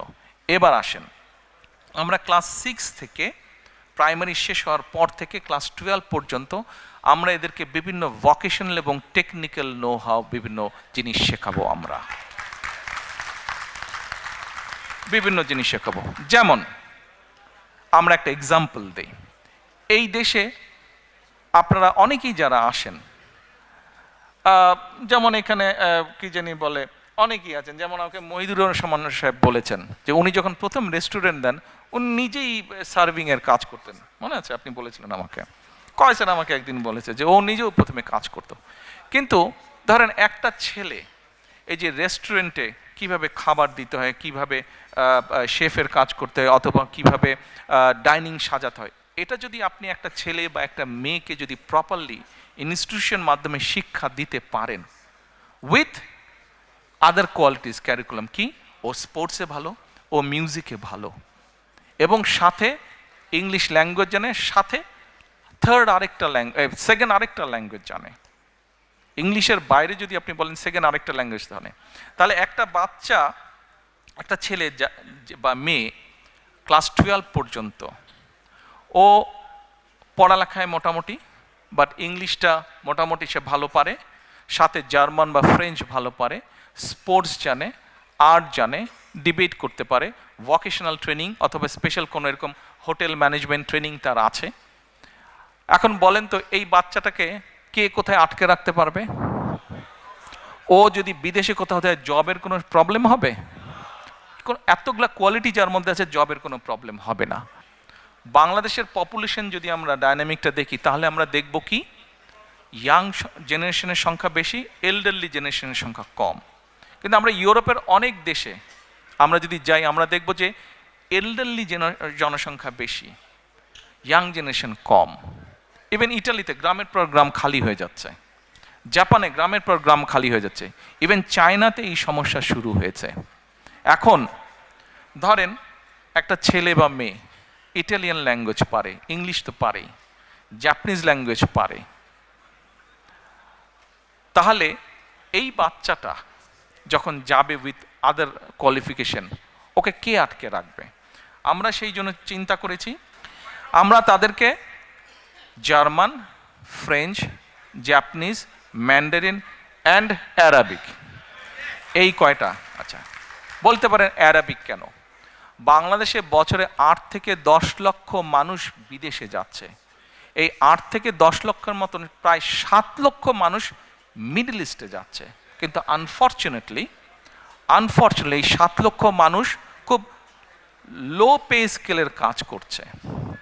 আমরা এটাকে একটা অর্গানাইজ ওয়েতে নিয়ে আসতে চাচ্ছি। যেই মানুষগুলো মিডল ইস্টে যাচ্ছে তাদেরকে যদি আপনি মিডল ইস্টে যেই কাজগুলো হয়, যেই জবগুলো বেশি পাওয়া যায়, সেই রিলেটেড ট্রেনিংগুলো যদি তাদেরকে দিতে পারেন, সেই related training with the language আপনি যদি তাদেরকে রেডি করতে পারেন, তাহলে যে মাসে $100 বেতন পাচ্ছে, ইজিলি সে $500 বেতন পাবে। ভ্যালু অ্যাড হচ্ছে। যেমন নর্মালি আমরা জানি যে নোয়াখালী, চট্টগ্রাম এই দিকের লোকজন মিডল ইস্টে যাচ্ছে, কাজে আমরা একটা চিন্তা করি যে ওই জোনগুলোতে আমরা মিডল ইস্ট ওরিয়েন্টেড এবং অ্যারাবিক ল্যাঙ্গুয়েজের উপরে জোর দেব বেশি। আমরা জানি যে ফরিদপুর বেল্টের লোকজন মোস্টলি ইটালি এই দিকে থাকে, আমরা এই এলাকাগুলোতে ইটালিয়ান ল্যাঙ্গুয়েজ এবং এখানে যেই জব ওরিয়েন্টেড আছে, জবগুলো পাওয়া যায়, সেগুলোর ব্যাপারে আমরা ভোকেশনাল বা ট্রেনিং ইনস্টিটিউটগুলো রেডি করব। ঠিক এইভাবে যেই জোনগুলোতে হয় সিলেট তো সবগুলাই পারে। ঠিক ওভাবে আমরা জিনিসটাকে সাজাবো। এবার আসেন, মোটামুটিভাবে এডুকেশনটা আপনাদের সামনে তুলে দিলাম। প্ল্যান, নো স্বপ্ন, অল দিজ আর প্ল্যানস। আচ্ছা, এবার আসেন স্পোর্টস। দেখুন, আমাদের কেন সবাইকে ডাক্তার, ইঞ্জিনিয়ার, আর্কিটেক্ট হতে হবে? আমাদের বাচ্চারা কি প্রফেশনাল স্পোর্টসম্যান হতে পারে না? এই যে লন্ডনে বিখ্যাত ফুটবল প্লেয়ার বেখাম, সবাই পাগল হয়ে যাচ্ছে, তো প্রফেশনাল প্লেয়ার। দেখেন ও নাইটহুড পেয়েছে না? হ্যাঁ, হামজাকে দেখেন, তারপরে হ্যাঁ ওকে দেখেন, তারপরে তো এই যে প্রফেশনাল প্লেয়ার। আমাদের মেয়েরা দেখেন এশিয়ান ফুটবলে ভালো করছে, ছেলেরা ওয়ার্ল্ড ওয়াইড ক্রিকেটে ভালো করছে আমাদের। তাহলে আরো যে হাজার হাজার লক্ষ লক্ষ কোটি ছেলে মেয়ে আছে যারা উঠছে, কেন এদের মধ্যে থেকে প্রফেশনাল প্লেয়ার আমরা ক্রিয়েট করব না?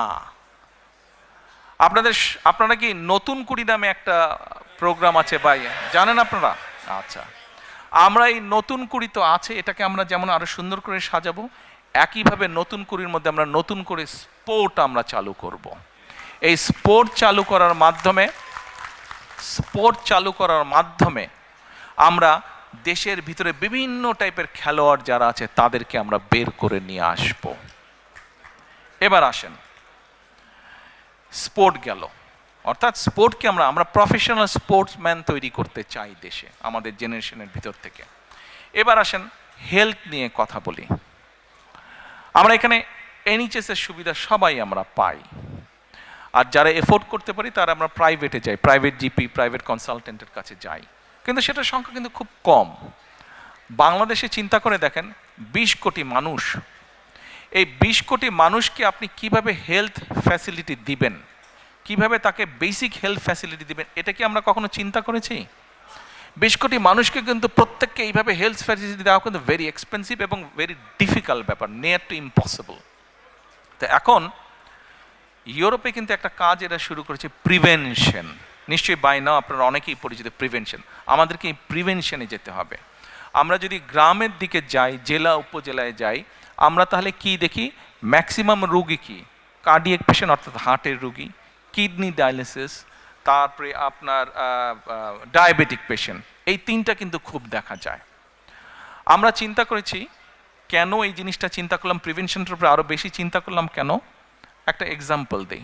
ধরেন সিলেট মেডিকেল কলেজ, এটা তো সিলেট শহরে, তাই না? মেডিকেল কলেজ, এই মেডিকেল কলেজ কত বেডের?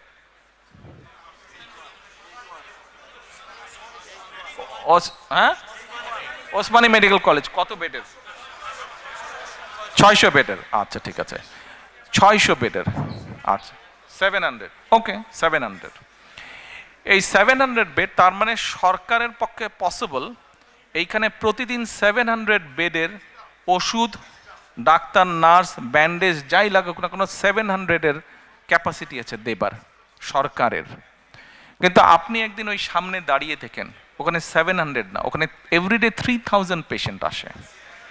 3000 পেশেন্ট, অর্থাৎ ধরেন আজকে 16 তারিখ 3000 আসলো, কালকে 17 তারিখ 3000 আসলো, পরশুদিন 18 তারিখ 3000 আসলো। আপনি আজকে 700 নিলেন, তার মানে 3000 3000 3000 পরপর 2 দিন ধরি আমরা 3000 6000। আপনার ক্যাপাসিটি হচ্ছে 700 টু ম্যানেজ ক্যাপাসিটি হচ্ছে 700। আপনি 6000 থেকে আজকের 700 আর কালকের 700 আপনি মাইনাস করেন, ঠিক আছে 1400 নিলেন, বাকি থাকলো কত থাকলো? আমি অঙ্কে কাঁচা, বলেন কত থাকলো? হ্যাঁ, 4400 থাকলো। এভরি ডে দেখেন, okay whatever it is, 4400 4600 থাকলো, তো 4000 থাকলো। তার মানে আপনি everyday you go and everyday it's adding up. আপনি সামাল দিবেন কিভাবে? Have you thought about it? কিভাবে আপনি সামাল? আপনি চেষ্টা করলেও পারবেন না, চাইলেও পারবেন না। আপনার ডাক্তার, নার্স সবাই টায়ার্ড হয়ে একসময় পড়ে যাবে, পারবেন না, ইউ ক্যানট ম্যানেজ। এটা শুধু ওসমানী মেডিকেল কলেজ না, আপনার 64টি জেলায় 64টা মেডিকেল কলেজের এই অবস্থা। অর্থাৎ যা ইনফ্রাস্ট্রাকচার তার ডাবল ট্রিপল রোগী আসছে। এখন what we have thought to solve the problem, আমরা প্রিভেনশনে যাব। আমরা গ্র্যাজুয়ালি বাংলাদেশে অ্যাবাউট 100,000 হেলথ কেয়ারার আমরা অ্যাপয়েন্ট করব। 100,000 আস্তে আস্তে আস্তে আস্তে এই 100,000 যে হেলথ কেয়ারার আমরা অ্যাপয়েন্ট করবো গ্র্যাজুয়ালি, এদেরকে আমরা ট্রেনিং দিব। এখানে যেরকম জিপিদের ট্রেনিং হয়, অত বড় ট্রেনিং না, কিন্তু বেসিক কতগুলো আমরা ট্রেনিং দিব। এই মানুষগুলো গ্রামে গ্রামে ঘরে ঘরে যাবে। কারো প্রেশার একটু বেড়ে গেছে, কারো ডায়রিয়া হয়েছে, কারো হালকা ওষুধপত্র হয়েছে, এগুলাকে ওরা ম্যানেজ করবে। অ্যাট দ্য সেম টাইম ওরা গিয়ে এই যে ঘরে ঘরে যাবে, ঘরে গিয়ে ওরা মানুষকে, ঘরে যারা মা বোনেরা আছে বিশেষ করে, তাদেরকে তারা কতগুলো অ্যাডভাইস দিবে। কি অ্যাডভাইস দিবে? অ্যাডভাইস দিবে যে কি কি না খেলে, if you don't eat this things তাহলে কার্ডিয়াক প্রবলেম হবে না, if you do not eat this things তাহলে কিডনির প্রবলেম হবে না, if you do not eat this things তাহলে ডায়াবেটিক প্রবলেম হবে না। অর্থাৎ আপনি যদি এইখানে রুগী কমিয়ে ফেলতে পারেন, হসপিটালে যারা যাবে they will get a better service. Yes, it's a long-term program. To get the result of this planning, এটা একটা সময় লাগবে, বাট শুরু তো করতে হবে। আমরা এটা শুরু করতে চাই। আপনারা কি মনে করেন this is a good plan? Thank you. আচ্ছা, আমরা আরেকটা কাজ করতে চাই। এই যে ওসমানী মেডিকেল কলেজ আছে, হয়তো দেখা যাবে আমাদের অনেক লোকেরা নির্বাচনের সময় জোশের ঠালে বক্তৃতা দিয়ে বলবে এই 600 বেডকে আমরা 1200 করে ফেলবো, রাইট? বলে ফেলবে কিন্তু অনেকে যে 600 বেডকে আমরা 1200 করে ফেলবো। It's a very easy thing to say, but it's a very very very difficult thing to do. কারণ আপনি যে 600 বেড করবেন, এটার জন্য সরকারের বিভিন্ন স্টেপস আছে। আপনি যেদিন শুরু করবেন সরকারে যাওয়ার পরে, দেখবেন 600 বেড আপনি ওপেন করছেন কবে জানেন? যেদিন রিজাইন করবেন তার আগের দিন আপনি ওপেন করছেন। মানে 5 year is gone, 5 year is গন, 5 বছর নাই, শেষ। মানুষ তো আর সার্ভিস পেল না। সো আমরা এখন চিন্তা করছি যে আমাদের বিভিন্ন ডাটা আমরা কালেক্ট করেছি, এবং গভর্নমেন্টের যে হেলথ ফ্যাসিলিটি স্ট্রাকচার আছে, অ্যাট দ্য সেম টাইম পাশাপাশি যে প্রাইভেট হেলথ ফ্যাসিলিটি স্ট্রাকচার আছে, প্রায় সমান সমান। গভর্নমেন্টের সব বেডগুলো, হসপিটাল বেডগুলোকে এক করলে যত ডাক্তার, বেড, নার্স হয়, প্রাইভেট সেক্টরও মোটামুটি এক। আমরা এখন প্রাইভেট পাবলিক পার্টনারশিপ চালু করতে চাচ্ছি। এখন ইউ ক্যান আস্ক মি যে আচ্ছা ঠিক আছে, এটা কি জিনিস? ওকে, আসেন আপনাকে একটা এক্সাম্পল দিই। ওসমানী মেডিকেল কলেজ, ধরেন ওসমানী মেডিকেল কলেজের যে ডায়ালিসিস, এই যে কিডনি রোগীর যে ডায়ালিসিস করতে হয়, এই ডায়ালিসিস যে মেশিন আছে না? আছে তো মেশিন। আচ্ছা, তো এই মেশিন আছে, এই মেশিনের ধরেন ক্যাপাসিটি হচ্ছে, সে এক্সাম্পল, মেশিনের ক্যাপাসিটি হচ্ছে এভরি মান্থে 100 জন মানুষকে সে ডায়ালিসিস করতে পারে। বাট আপনার কিউতে 100 জন না, আপনার কিউতে 500 জন, রাইট? ওকে, আমরা এখন যেটা কেয়ার করছি, ঢাকাতে দেশে অনেক প্রাইভেট হসপিটাল আছে, বাট আম্মা যেহেতু এভারকেয়ারে আছেন, আমার ওই একটা নামই মনে থাকে প্রাইভেট হসপিটালের মধ্যে। ধরেন এক্সাম্পল হিসাবে বলছি, ওই এভারকেয়ার হসপিটাল, তাদেরও কিডনি ডায়ালিসিস মেশিন আছে, but that's a private hospital, quite expensive, not everyone can afford that. Okay, আমরা যেটা এরকম ফ্যাসিলিটি যেসব প্রাইভেট হসপিটাল আছে, তাদের সাথে আমরা গভর্নমেন্ট একটা কন্ট্রাক্ট করব। আমরা বলবো যে দেখো, we know what is your costing, তুমি তার উপরে প্রফিট হিসেবে, যেহেতু ইয়োর প্রাইভেট, তুমি 5% 10% প্রফিট নিতে পারো। এখন আমার এই যে ওসমানী মেডিকেল কলেজে 500 কিউব 100 জনকে আমি মাসে দিচ্ছি, বাট আরও 400 বাকি যাচ্ছে। ওই 101 থেকে ওর ধরেন এভারকেয়ার হসপিটালে ওর ধরেন যে ইয়ে মেশিনটা আছে, ডায়ালিসিস মেশিনটা, সেখানে they get only say 25 patients, বাকি 75 তার খালি থাকছে। এই যে এখানে যে কিউ হয়েছে, এই কিউ থেকে নিয়ে আমরা 75 পেশেন্ট ওদেরকে দেব, and the cost we will bear. তাতে যেটা হচ্ছে, গ্রামের কৃষক বলেন, স্কুল প্রাইমারি শিক্ষক বলেন, একজন গৃহিণী বলেন, মসজিদের ইমাম সাহেব বলেন, এদের মতন মানুষগুলো এভারকেয়ারের মতন হসপিটালে ট্রিটমেন্ট পাচ্ছে with a very minimum cost, যেই কস্টটা গভর্নমেন্ট বিয়ার করবে। আর সবচেয়ে বড় বেনিফিট হচ্ছে, আপনাকে যে মানুষ ইলেক্ট করে পাঠালো দেশ পরিচালনার জন্য, আপনি 5 ইয়ার্স টাইম নিলেন না তাকে সার্ভিস দেওয়ার জন্য, 3 to 6 মান্থসের মধ্যে আপনি তাকে সার্ভিসটা দিতে পারলেন। তাহলে মানুষগুলো, দেশের সাধারণ মানুষ সার্ভিসটা পাটাপাট কুইক সার্ভিসটা পেল, রাইট? আরেকটা ভেরি ইম্পর্টেন্ট বিষয় আছে।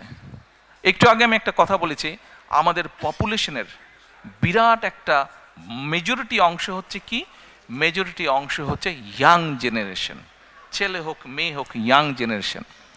এখন আপনি যত গার্মেন্টস করেন, কত গার্মেন্টস করবেন, আপনি কত মিল ফ্যাক্টরি করবেন, সবাইকে তো এখানে চাকরি দিতে পারবেন না, and not everyone is interested to get job in those places, তাই না?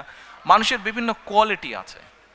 আমরা এই ইয়াং ছেলে মেয়েদের বিভিন্ন, যেমন ধরেন কন্টেন্ট মেকিং, অনেক ইয়াং ছেলে মেয়ে আছে কন্টেন্ট মেকিং, কিন্তু কন্টেন্ট মেকিংয়ের প্রপার পলিসি আমাদের দেশে নাই। কন্টেন্ট মেকিংয়ের প্রপার পলিসি নাই। এখন আমরা যদি সেই পলিসিগুলো কী কী হবে, আমরা যারা করে তাদের সাথে কথা বলছি, তারা ওই স্ট্রাকচারটা তৈরি করছে। অ্যাট দ্য সেম টাইম এই কন্টেন্টটা সে হয়তো এখন ছেড়ে দিচ্ছে, যখন অনলাইনে হয়তো $50 পাচ্ছে, সে 20 পাউন্ড সে পাচ্ছে, কিন্তু সেই 20 পাউন্ডটা আবার বিভিন্ন যে ইন্টারন্যাশনাল যেটা ফাইন্যান্স ট্রান্সফারের যে মিডিয়া, সেটাও নাই, ফলে সে ডাইরেক্ট পাচ্ছে না। তার হয়তো বন্ধুবান্ধব লন্ডনে আছে, সে তার অ্যাকাউন্টে দিচ্ছে, ওখান থেকে আবার তাকে দেশে দিচ্ছে, এটাই হচ্ছে কিন্তু ফ্যাক্ট। এখন আমরা যে গেটওয়ে আছে, বিভিন্ন ইন্টারন্যাশনাল মনিটারি গেটওয়ে আছে, এদের সাথে আমরা কথা বলছি যে ভাই আমাদেরকে এই ব্যবস্থাটার সময় অ্যাডভান্টেজ দেওয়া। ফলে হচ্ছে কি, যে কন্টেন্ট মেক করছে, যেই ছেলেমেয়েগুলো কন্টেন্ট মেক করছে, তারা কন্টেন্ট মেক করলে তাদের পেমেন্টটা যেমন ডাইরেক্টলি পাচ্ছে, তার ইনকামটা বেড়ে যাবে। তারপরে আসেন, আমাদের অনেক ইয়াং ছেলে মেয়ে আছে, তাদেরকে আমরা যেটাকে ডাটা বলি, বাংলাদেশি খুব সেটাকে এমবি বলে, ডাটাটাকে।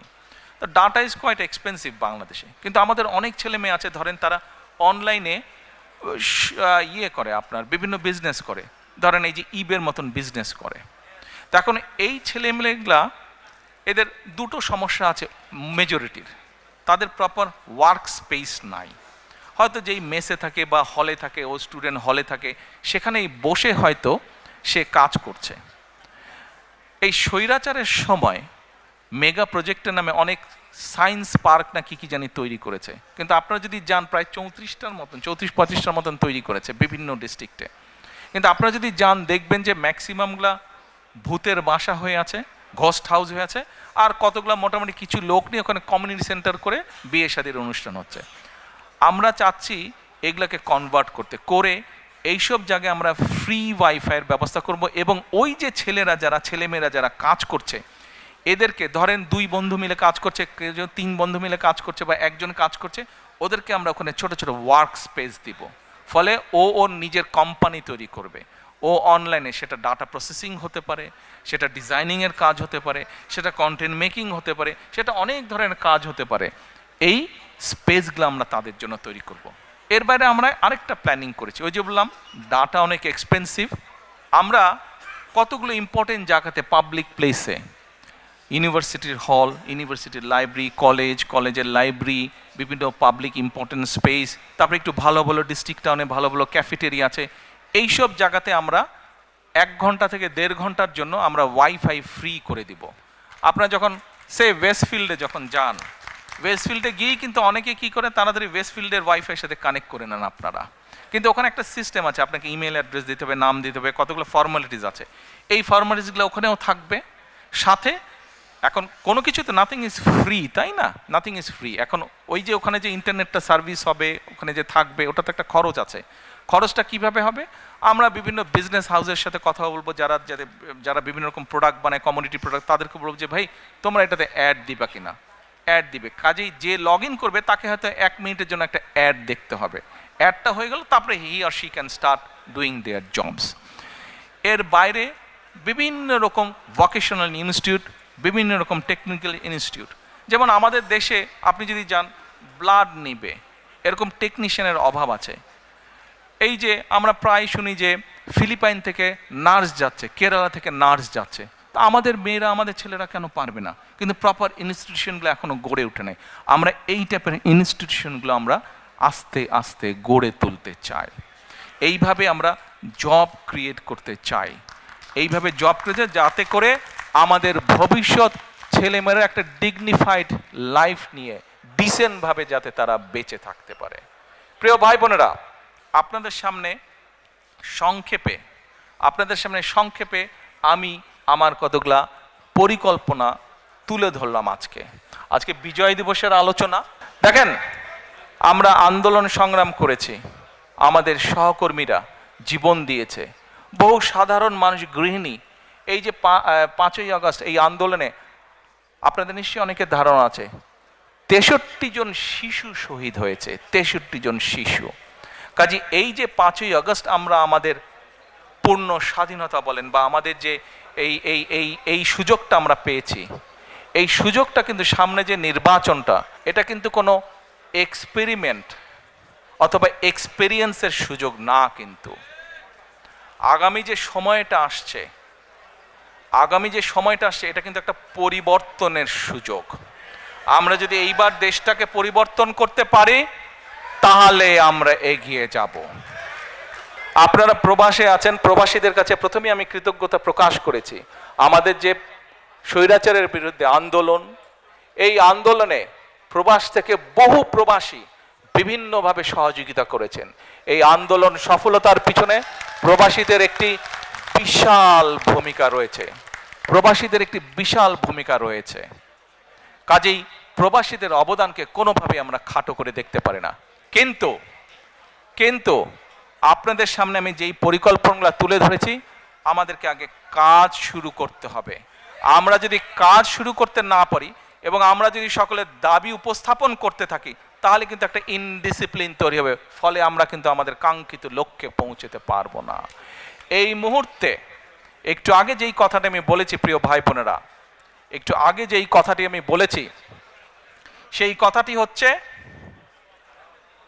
সেই কথাটি হচ্ছে যে এই আগামী নির্বাচন কিন্তু কোনো এক্সপেরিয়েন্সের বিষয় না, এক্সপেরিমেন্টের বিষয় না। এই সুযোগটা আমাদের কাজে লাগাতে হবে, এইটিকে সদ্ব্যবহার করতে হবে। আপনাদের সকলকে, প্রবাসীরা যেরকম আন্দোলনকে গড়ে তুলেছেন বিভিন্ন সাহায্য সহযোগিতার মাধ্যমে, একইভাবে প্রবাসীদের সামনে এখন বিশাল দায়িত্ব হচ্ছে যে সঠিক দলকে নির্বাচিত করতে সহযোগিতা করা। যেই দল সঠিক পরিকল্পনা নিয়ে আগামী দিনে দেশকে গড়ে তুলতে সক্ষম হবে, যেই দল আগামী দিনে সঠিকভাবে বাংলাদেশকে সামনে নিয়ে যেতে হবে। আমরা যদি একসাথে থাকি, ঐক্যবদ্ধভাবে থাকি, তাহলে আমাদের এই প্রিয় মাতৃভূমিকে কিন্তু আমরা সঠিক ডাইরেকশনে নিতে পারবো। প্রিয় ভাই বোনেরা, আপনারা দেখেছেন আমি কিন্তু 1 বছর আগে বলেছিলাম যে সামনে কিন্তু আমাদের কঠিন সময়, ষড়যন্ত্র থেমে নেই এবং এই নির্বাচনও কিন্তু খুব সহজ নয়। আপনারা অনেকেই কিন্তু ব্যাপারটা এখন বুঝতে পারছেন। 1 বছর আগে যা বলেছিলাম সেটা কিন্তু হচ্ছে এখন। আমি আবারও বলছি, সামনের সময় কিন্তু খুব সুবিধার না। কাজেই সকলকে ঐক্যবদ্ধ থাকতে হবে। ঐক্যবদ্ধ থাকতে পারবেন? ঐক্যবদ্ধ থাকতে পারলেই আমরা আমাদের এই যে পরিকল্পনা বললাম সফল করতে পারবো। ঐক্যবদ্ধ থাকলেই আমরা আমাদের প্রত্যাশিত বাংলাদেশকে গড়ে তুলতে পারবো। ঐক্যবদ্ধ থাকলেই আমরা বাংলাদেশের জবাবদিহিমূলক ব্যবস্থা গড়ে তুলতে পারবো। এই ব্রিটেনে যে আপনারা আছেন, এই দেশের জবাবদিহিমূলক ব্যবস্থা আছে বলেই এই দেশের মানুষ তার ন্যায্যতা থেকে বঞ্চিত হয় না। বাংলাদেশের মানুষ বহু যুগ ধরে তাদের ন্যায্যতা থেকে বঞ্চিত হয়েছে। কাজে আসুন, বাংলাদেশের মানুষের ন্যায্য অধিকার যদি ফিরিয়ে দিতে হয়, যে কোনো মূল্যে আমাদেরকে ঐক্যবদ্ধ থাকতে হবে। ঐক্যবদ্ধ না থাকার কোনোই বিকল্প নেই আমাদের। United we stand, divided we fall. কাজে এই কথাটি আমাদের সকলকে মনে রাখতে হবে। প্রিয় ভাই বোনেরা, সকলের কাছে দোয়া চেয়ে যাচ্ছি, আপনারা দয়া করে দোয়া করবেন, দেশনেত্রী খালেদা জিয়ার জন্য দোয়া করবেন। আপনাদের সামনে যে পরিকল্পনা তুলে ধরেছি, আল্লাহ যাতে আমাকে তৌফিক দেন দেশ এবং দেশের মানুষের জন্য সেই কাজগুলো যাতে সম্পূর্ণ করতে পারি। আল্লাহ হাফেজ। বাংলাদেশ জিন্দাবাদ, বাংলাদেশ জাতীয়তাবাদী দল জিন্দাবাদ। আসসালামু আলাইকুম।